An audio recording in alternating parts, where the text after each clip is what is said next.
No, baby, that's for somebody else. We're just gonna keep you right where you're at right now. It doesn't matter what you think. The Wrestling Realm presents Break It Down with Brian H. Hello, ladies and gentlemen. Welcome to this preview edition of WWE Fastlane. This is episode of Break It Down with Brian H. You know who I am, Brian H. Waters. This show, of course, is brought to you by the Wrestling Realm. So, before we get started, go to your screens. Look at, if you're on YouTube, of course, look at your screen, and you will see where you can follow us. Follow us at the Wrestling Realm on YouTube or Instagram or Twitter. Make sure you are subscribed on Apple Podcasts, Google Podcasts, Spotify, Podbean, and Anchor. And if you feel episode that you want to make a donation, go ahead and drop a couple of dollars for the Wrestling Realm. Holla at your boy. So, we know WWE Fastlane is coming up. This is the first time the WWE has put a pay-per-view the second Sunday in March before WrestleMania. You might be wondering, why would I know that? Well, for those who may know, I'm a gospel quartet drummer, and my group's anniversary is this weekend, and it's the first time on our anniversary that there is a WWE pay-per-view. So I'm like, you know what? Hopefully we'll be finished by then, because I know it's about probably missed the first couple matches, probably missed the kickoff show, or when we cleaning up the church, I'm going to have my phone out watching. But nonetheless, we got WWE Fastlane. This is the final stop in the road to WrestleMania 35, which will take place in New Jersey, but Fastlane is taking place in Cleveland. So this is a fairly new pay-per-view. Dare say not too many Fastlane memories out there. Of course, there was one last year, but at first, you know, when I really think about it, this should be a good show, but these matches or these stories could have really just been extra long weeks in the stories on Monday Night Raw or SmackDown Live to get us there. I just don't think this show is necessary. I'm going to be honest with you. But I would definitely be curious to know your thoughts. Make sure you tweet me at Brian H. Waters. So, let's get right into the show. We're going to start off with the kickoff show. And you know, they call it a pre-show. They say kickoff show. Here's my thing. Back in the day, we didn't know which matches was going to open the show, you know. Yeah, there was free-for-all, but talking about the main card, I don't look at kickoff matches as an insult. I know a lot of people do. We have this conversation sometimes, but I don't look at it as an insult. I look at it as it's simply that, a kickoff. It's the first match, and in this case, we're getting an intense rivalry, a matchup between Andrade and Rey Mysterio. So, I'm excited to see what happens in this match. Should be a good one. They always put on good matches. Let's be real. You know, I think this is just a regular match. Yeah, so, but they always put on good matches. The two, Andrade is that guy, folks. I'm saying this. By the end of the year, he will be in contention for the WWE Championship. That might be a bold statement, but that's what we do. You know, it's always fun to, when we're in January, February, March, to then look back, you know, write down what we thought or look at some previous shows and then go back when December gets here and look at what we've said back then to see what happened. You know, so I think Andrade is going to be a huge player. The guy's got it. And then he has the perfect manager in Zelina Vega, a manager that obviously people believe look good, and a manager who can talk and she can draw heat. And when he's going against another man who has a woman as a valet, that's an instant catfight. So who doesn't like that? But on this night, I'm going with Andrade. I think he's the guy. I think Rey Mysterio puts him over right here. Let's move on. The first match, you know, I'm getting right into it. Not the main event, but one of the main attractions. We're going to see the return of the Shield, and is noted as the final time. Folks, we know Dean Ambrose's contract is up. So they are saying this is it. Roman Reigns said, as I said on Break It Down with Brian H., Roman wanted this match because while he was out, he said he thought about not being able to do this again with his brothers. So we got the Shield back. This match could go so many different ways, but I'm going to take the safe route here. I'm not predicting a Roman Dean split or a Roman Dean match at WrestleMania. Even though it's not far-fetched, I'm going to say the Shield get it done. It's going to be a happy moment. Roman Reigns' first match since he's dropped the Universal Championship after he was diagnosed with leukemia. And the reason why I think they stay together, because I believe they're going to be a key asset for Seth Rollins to win the title from Brock Lesnar. So, you know, I'm bored with Baron Corbin. I said this before. Drew McIntyre and Lashley, I feel like they're just kind of playing around until something great comes, you know, that being a Seth Rollins title reign. These will be the monsters he have to slay. So, I'm being patient with them, but Baron Corbin can go kick rocks. Let's move on.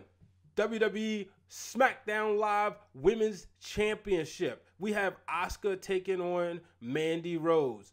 Now, this match, people may say, how in the world did Mandy Rose get a title shot?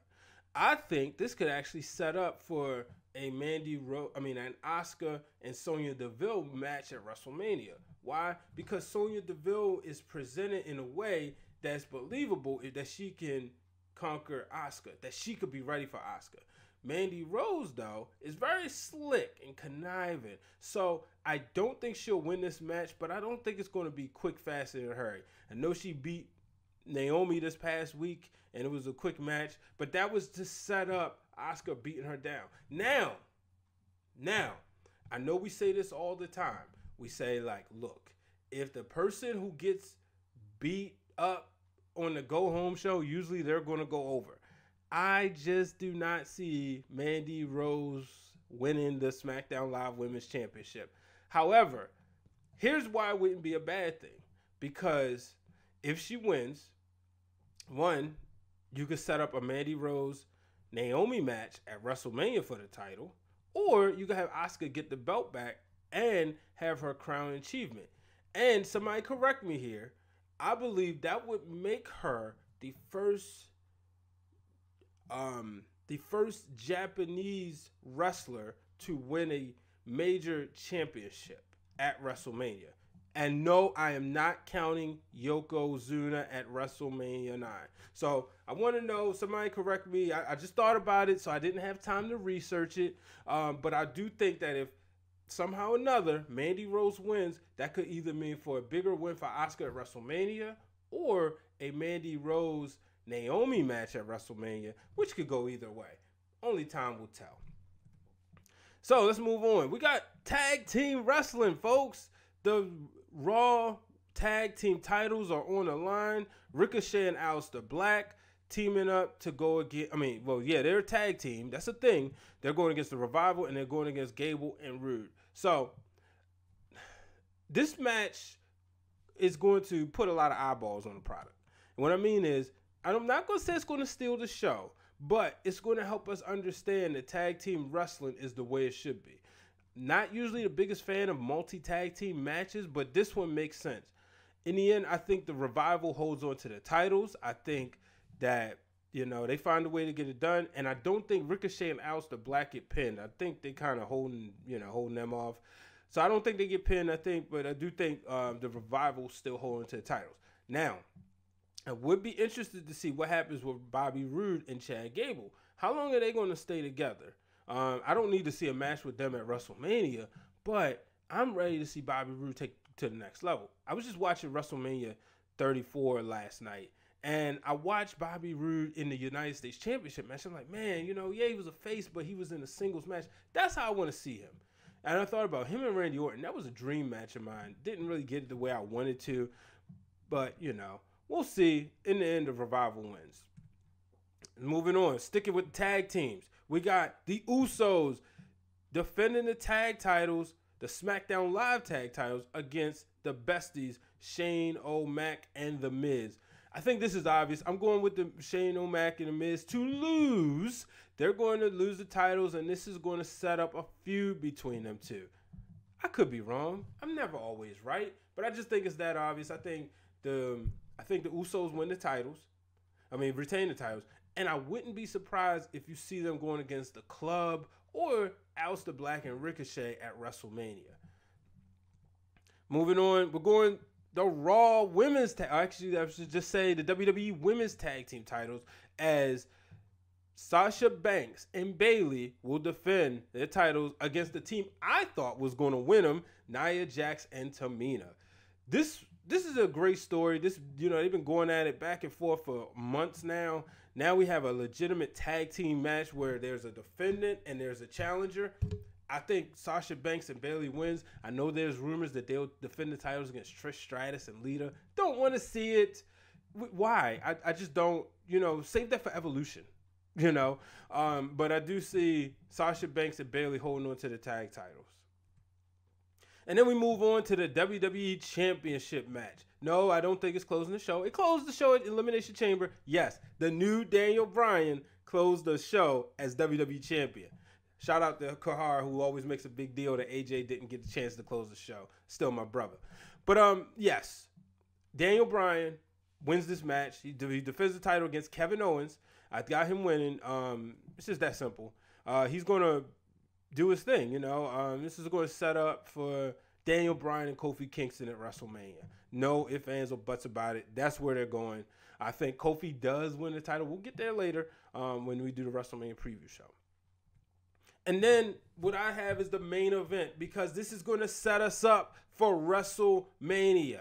This is a match that will determine Becky Lynch's fate.